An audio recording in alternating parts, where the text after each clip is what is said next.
ওনার মাথার অবস্থাটা দেখুন, পুরো বাঘ এখানে ধরেছিল।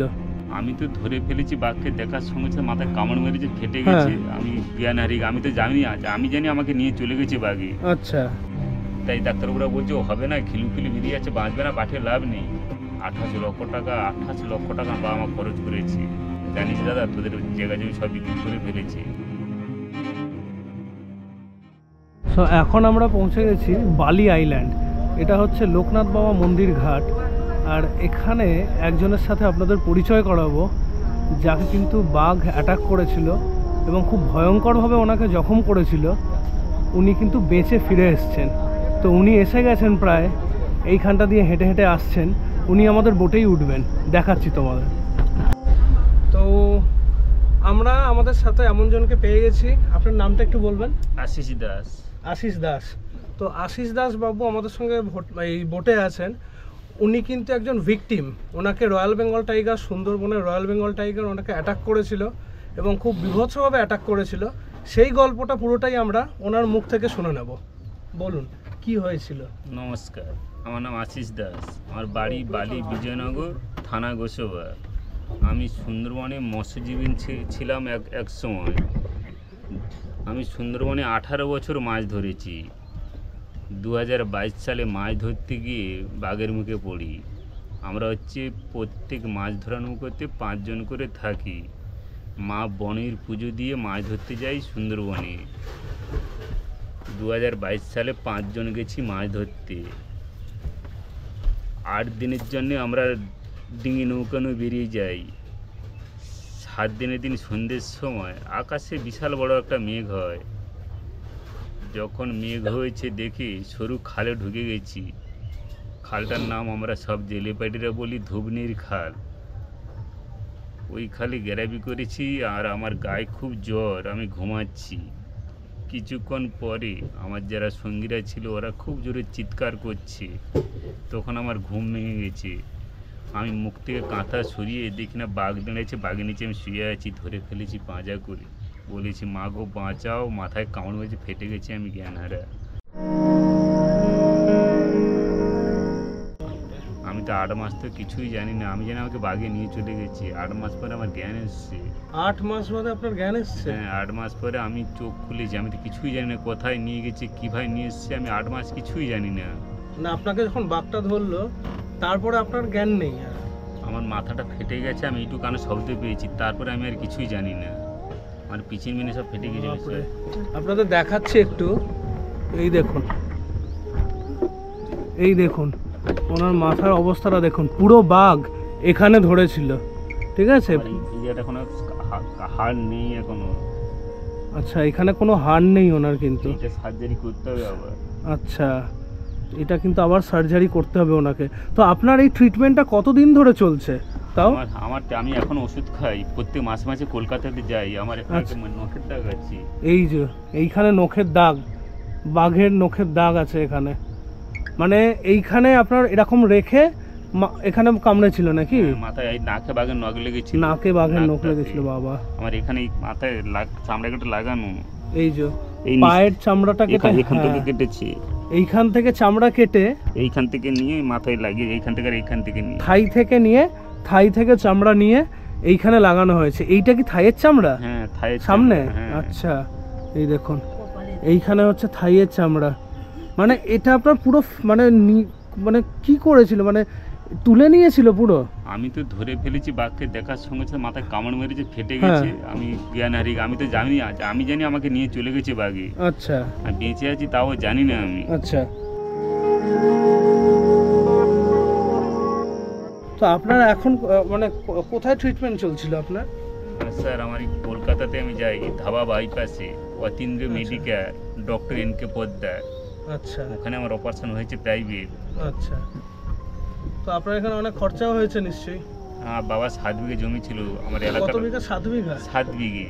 আচ্ছা, বাবা মা সেই সময় সব বিক্রি করে দিয়েছে। 28 আমি পরে আমার কাছে গল্প করতে না বলেছিল doctor Subhasish Ghosh, doctor NK Poddar, doctor Arghajit Ghosh, যে আশিসের কাছে এইসব ক্ষয়ক্ষতি হয়েছে, কোনো গল্প করবে না, মাথায় কোনো টেনশন দেবে না। আমার বাড়ির পাশে একটা ছেলে, আমার 8 মাস পরে যখন আমি চোখ খুলেছি, আমাকে বললো, জানিস দাদা তোদের জায়গা জমি সব বিক্রি করে ফেলেছি, 28 লক্ষ টাকা আমার বাবা মা খরচ করেছে। এই অপারেশনটা এই জন্য আর করতে পারছি না, বাবা তো সব বিক্রি হয়ে গেছে, এখনও জায়গা জমি নেই, আর করতেই পারছি না।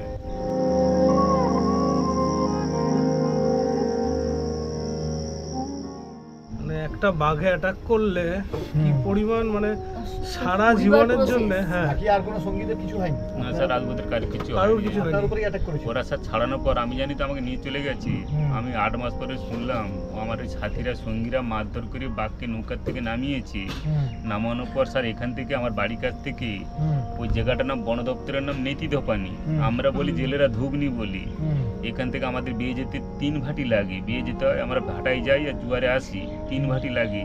জোয়ারে আসতে গেলে 3 জোয়ার লাগতো। ওরা কি করেছে, ছাড়ানোর পর সঙ্গে সঙ্গে আমাদের বালি বিজয়নগরে ফোন করেছে, আমার যেখানে বাড়ি আমার বিজয়নগরে বন দপ্তরের অফিস আছে, বিদ্যা ফরেস্ট টাইগার অফিস, সঙ্গে সঙ্গে নাকি এলাকার মানুষ অফিসে খবর দিয়েছে, দিতে বন দপ্তর আমাকে জঙ্গল থেকে তুলে নিয়ে এসছে, ওরা বোর্ড পাঠিয়েছে কিন্তু স্পিরিট বোর্ডে তুলে নিয়ে এসছে।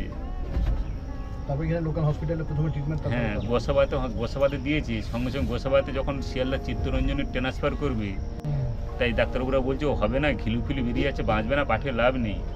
সোনাগাঁয় বাড়ি, বিশ্ব সিট বলে একজনের বাড়ি, উনি ছেলে ওই সময় ঢুকে গেছে শুনে, তা বলছে না স্যার আমাদের চিত্তরঞ্জনে পাঠানো হোক। সঙ্গে সঙ্গে চিত্তরঞ্জন নাকি পাঠিয়েছিল। চিত্তরঞ্জনে 21 দিন হাত পা বেঁধে ফেলে রেখেছিল। আমার বাবা শুধু গন্ডল করছে, আমার ছেলেকে ছেড়ে দেন, আমি বাইরে আমার ভর্তি করবো। ডাক্তার মোটা ছাড়তে চাইছেন না। বাবা গন্ডল করে পাকসার কাছে থানা নাকি, ওখান থেকে ইয়ে করে সঙ্গে সঙ্গে বাবা বার করে ধাবা বাইপাসে লোক ধরে ভর্তি করেছিলেন কন্টাকে, আর 28 লক্ষ টাকা নিয়েছি। প্রাইভেট হসপিটালে ট্রিটমেন্ট করেছে। হ্যাঁ, তো ওই বাঘটাকে কি মানে ওই বাঘটাকেই ধরা হয়েছিল বা কিছু, নাকি আপনাকে ছেড়ে দিয়ে চলে গেছে আর আপনি ওখানে পড়েছিলেন? ওদের জ্ঞান নেই। আমি তো স্যার ধরে ফেলেছি পাঁজা করে। মানে আপনি পরে কি শুনেছিলেন? পরে ও আমার সাথীরা লাঠি দিয়ে, আমার মাছ ধরা নৌকাতে লাঠি ব্যবহার হয়, হ্যাঁ, বড় বড় লাঠি, ওই লাঠি দিয়ে তাড়া করেছে বাঘকে। লাঠি দিয়ে, হ্যাঁ, লাঠি দিয়ে মারধর করে বাঘকে নৌকার থেকে নামিয়েছি। কজন ছিলেন আচ্ছা। আপনারা? আমরা 5 জন। আপনাকে নিয়ে? হ্যাঁ, আপনি চোখ খুলে একবার মানে দেখেছেন যে বাঘ অ্যাটাক করেছে আপনাকে? আমি স্যার দেখে আমি কাঁথা খুলেছি, বাঘ দেন, আমি তো বুঝতে পারিনি যে বাঘ মানে উঠেছে বলে। উনি কাঁথাটা খুলেছেন আর মাথার উপরে দেখে বাঘ। বুঝতে পারি না, বেশি হয় অমাবস্যা পূর্ণিমাতে, আচ্ছা, প্রচুর ব্যথা যন্ত্রণা হয়। আর এরকম কোনো গন্ধ বেরোয়? হ্যাঁ, আমি নিজেকে বুঝতে পারছি, নাকে টানছি, আমার মনে ভিতর থেকে পচা একটা দুর্গন্ধ বেরোচ্ছে, আমি নিজে বুঝতে পারছি, আমি নাকে টানছি। মানে বাঘের গায়ে যে দুর্গন্ধটা থাকে হ্যাঁ। ওরকম বাঘের মুখে। হ্যাঁ, আমি অমাবস্যাতে পূর্ণিমাতে, অমাবস্যা যখন লাগে আর পূর্ণিমা লাগে, যতক্ষণ না কাটে আমি সেই দিনটা আমি কিভাবে যে কাটাই আমি নিজেই জানি না, আমি এত ব্যথা যন্ত্রণা হয়।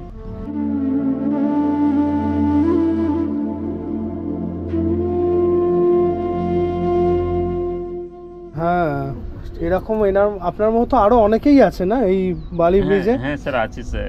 বাঘের শিকার এরকম হয়েছে আগে? হ্যাঁ স্যার, কারো হাতে লেগেছে, কারো পিঠে লেগেছে।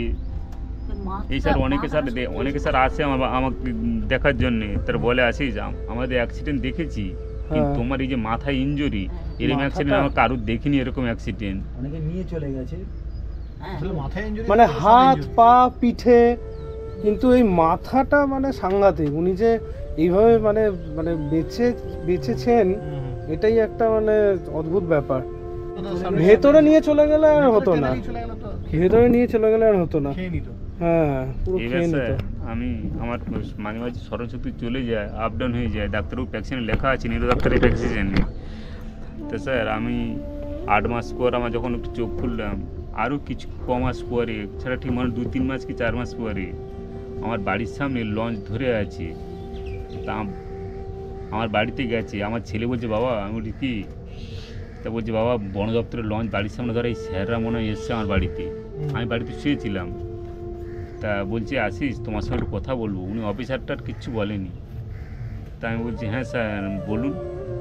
তা বলছে স্যারটার বলতে হবে না, আমি এসছি একটু গল্পটা শোনার জন্য, তোমার কাছে স্টোরিটা শুনবো, অ্যাক্সিডেন্টের স্টোরিটা, তুমি বলতে পারবে আসিস, তোমাকে আমি বিরক্তি করবো না। আর স্যার হ্যাঁ বলবো। বলো না একটু শুনি গল্পটা। তা আমি গল্পটা এরকম আপনাদের স্যার কাছে গল্প করলে এরকম গল্প আমি শোনালাম। স্যার এই হয়েছিল আমার ওই দিন, আমি গায়ে জ্বর, আমি ঘুমাচ্ছিলাম, আমার যে সঙ্গীরা কিছুক্ষণ পর চিৎকার পর আমার ঘুম ভেঙে যায়। আমি মুখ থেকে কাঁথা সরিয়ে আমি ভাবতে পারিনি যে বাঘের নিচে আমি শুয়ে থাকবো। সঙ্গে সঙ্গে দেখার সঙ্গে সঙ্গে ধরে ফেলেছি, পাঁজা করে কামড় মেরেছি, ফেটে গেছে, জ্ঞানার হয়ে গেছে। তা বলছে আশিস ঠিক আছে, তোমার সঙ্গে আমি আবার পরে কথা বলবো। আমি আসলাম। বন দপ্তর থেকে আপনি কোনো সাহায্য পাননি? না স্যার, শুনুন স্যার, এইবার 3 মাস পরে আবার আমাকে ফোন করেছে। না স্যার, আমাকে শুধু নিয়ে এসছে বই, এইটুকু করেছে, কোনো সাহায্য দেয়নি। 3 মাস পরে আমার ফোন নাম্বার উনি নিয়ে গেছিলেন, আবার ফোন করেছে। বলছে আশিস তুমি কোথায় আছো, আমাকে চিনতে পেরেছো? আমি না স্যার, আমি চিনতে পারলাম না। বলে আমি তোমার বাড়ি গিয়েছিলাম, তোমার কাছে গল্পটা শুনলাম, তোমার স্টোরি, তুমি একটু আসতে পারবে লোকনাথ বাবার ঘাটে? স্যার এই ঘাটেই। আমার বাড়ি এখান থেকে স্যার, ওখান থেকে আমার হেঁটে হেঁটে আসতে প্রায় 10-15 মিনিট সময় লাগে। আমি হাঁটতে হাঁটতে আসলাম। তো উনি এই যে মাথায় দোকানটা আছে, দিদির দোকানে বসছেন। তা বলছে আসিস তুমি আসো, আমার পাশে বসো। উনি ব্যাগ থেকে ল্যাপটপ বার করে বলছে একটা জিনিস তোমাকে দেখাবো, তুমি আসিস চিনতে পারবে? তা আমি চোখে ভালো একটা দেখতে পাই না, সন্ধে হলে আমি চোখেও দেখতে পাই না, আমার ভালো স্মৃতিশক্তি ভালো নেই স্যার। তা বলছি দেখো না তুমি চিনতে পারো কি না।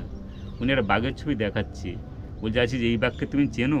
আমার স্যার জঙ্গলে আমি বহু বাঘ দেখেছি, 18 বছর অভিজ্ঞতায়, কী করে বলবো কোন বাঘ, আমি তো বাঘের তো আর আমি ধরে রাখিনি।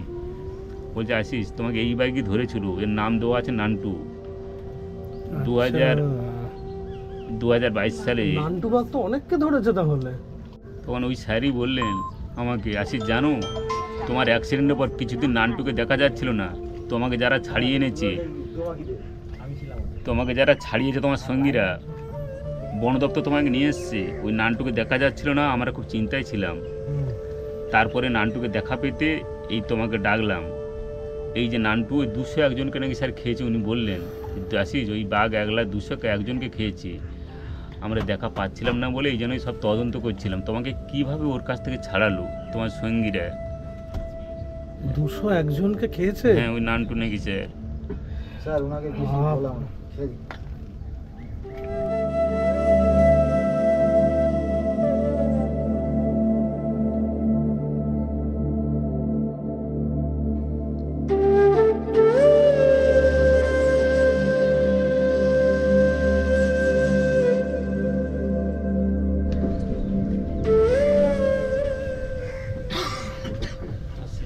আসুন আসুন, নমস্কার। সুন্দরবনে মানুষের ওপর বাঘের আক্রমণ প্রত্যেক বছর ঘটে। বর্তমানে সরকারি হিসেবে ভারতীয় সুন্দরবনে বছরে প্রায় 10 থেকে 15টি এবং বাংলাদেশ অংশে 20 থেকে 30টি আক্রমণ হয়। আসল সংখ্যা কিছুটা বেশি হতে পারে, কারণ অনেক ঘটনা রেকর্ড হয় না। সুন্দরবনের সৌন্দর্যের মাঝেই প্রতি বছর কয়েক ডজন মানুষের জীবন প্রকৃতির সবচেয়ে ভয়ঙ্কর শিকারীর মুখোমুখি হয়। আশিসবাবুর সাথে ঘটে যাওয়া এই বিভীষিকাময় দুর্ঘটনাটির কল্পনা হয়তো আমরা স্বপ্নেও করতে পারবো না। আমরা আশা করব আশিসবাবু যেন তাড়াতাড়ি সুস্থ হয়ে ওঠেন।